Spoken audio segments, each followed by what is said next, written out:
के माटी छिमाथा में सैटले भक्ति भरल हिनक गाथा तू कैबले।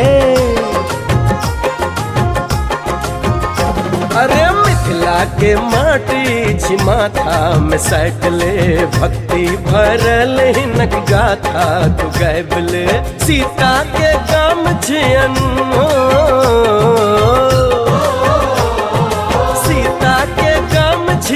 एक बेर तले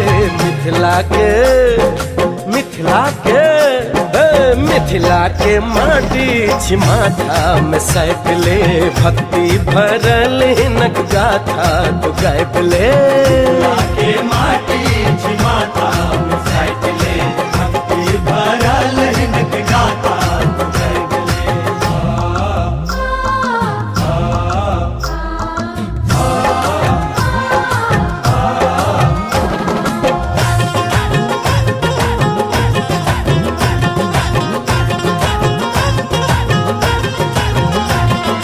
कमला सो कोसी सो पूछ ले बलान सो जनकक ई बाग खिले मिथिला के नाम सो।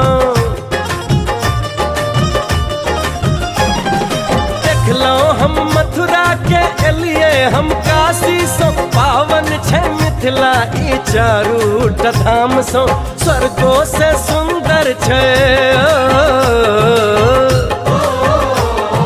स्वर्गो से सुंदर छे नैना में रखले मिथिला के माटी छिमाथा में सैटले भक्ति भरल हिनक गाथा तू कैबले। के माटी छिमाथा में सैटले भक्ति भरल हिनक गाथा तू कैबले।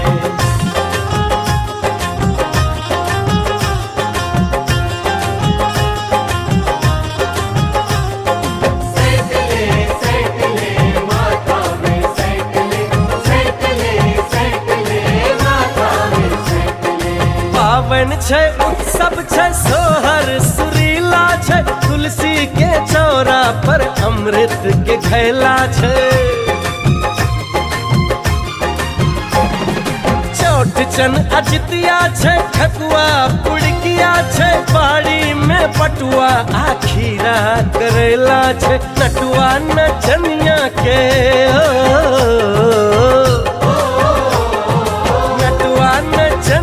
के ठुमका पर नाचले मिथिला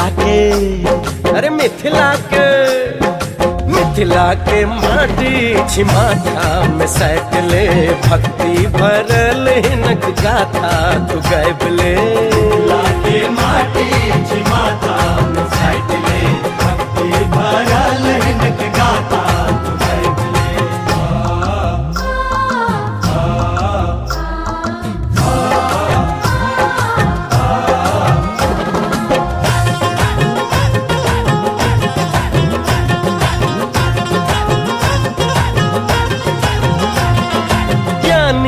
मंडन छे नामी अयाची छे जामुन छे तेतर छे कटहर के आठी छे।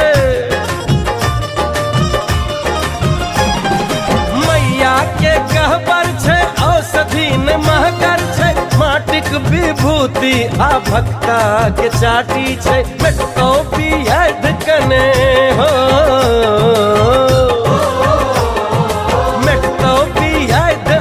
भक्ता के कैबले।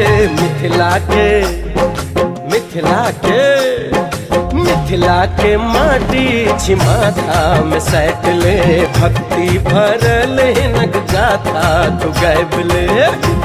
के माटी छिमाथा में सैटले भक्ति भरल हिनक गाथा तू कैबले।